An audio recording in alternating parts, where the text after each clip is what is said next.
Hey everyone, so today I'm going to teach you how to do the Tunisian drop stitch. So all I've done here is I've worked a couple rows of Tunisian knit stitch, and now we're going to do the drop stitch in the next row. One of the really nice things about this is you can do it with any number of stitches, it doesn't matter. So the first thing we're going to do is we're going to take our yarn, wrap it around our hook, and chain one. So just going to chain one, and that's going to help build some height for the drop stitch. So what we're going to do now is yarn over and put our hook into the first vertical loop as if to do one knit stitch and pull up. And we're going to repeat that across the entire way. So yarn over, knit up, yarn over, knit stitch up, yarn over, drop a loop through the knit stitch, and across. I've just done about 10 or 12 stitches here just to give you an idea, but as I said, this can be done with any number of stitches, which is really handy, so you don't have to have an exact number if you're changing up patterns throughout. So when we get to our last two loops, our last stitch here, we're going to yarn over again and complete a Tunisian simple stitch under both loops as we would normally do, and drop a loop. So there, you're going to have double the number of loops minus one on your hook that you initially started with. So I think I started with 13 loops here, so I should have 25 loops on my hook. So now the drop stitch is really created in this return pass row. So normally we would chain one here. We're actually going to chain two to build some height. So chain one and chain two. Now what we're going to do is we're going to very carefully remove our hook from that loop, remove the yarn over hook, put that loop back on our hook, yarn over, and pull through two.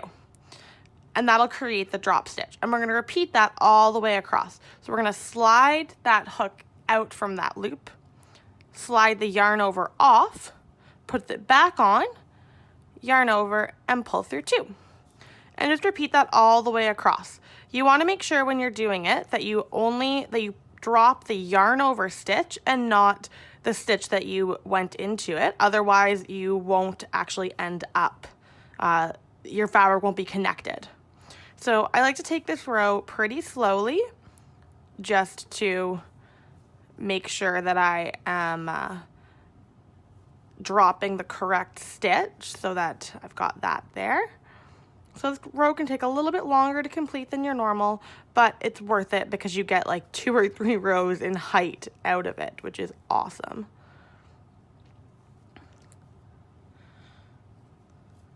All right, so I'm almost finished here.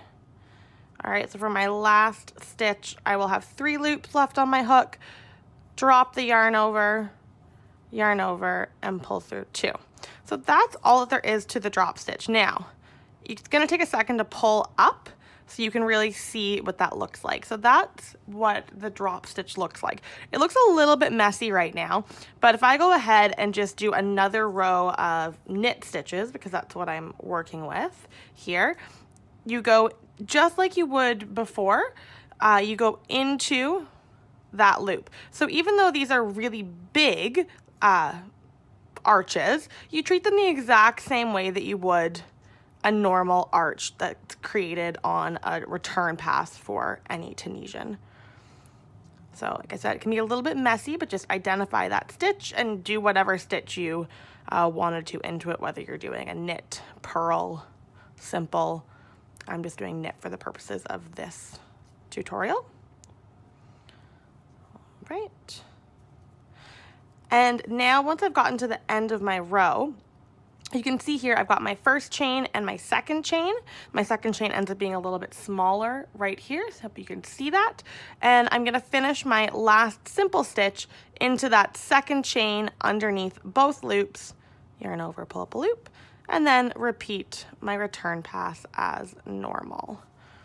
So I'm gonna yarn over, pull through, just a regular knit stitch return pass row here.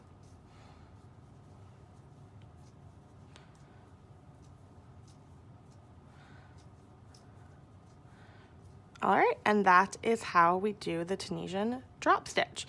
This is definitely a stitch that you're going to want to block because you can see some of these arches are not quite even. They're kind of a little bit funky the way they're sitting, but I promise you, once you actually block these stitches, they will all be the same height, so that will really, really help with the looks of it. I also really like using the back side of this work. I think that the raised edges actually look really cool with the drop stitch, so I really think that it looks really pretty like that. So I hope that helps you. Thank you.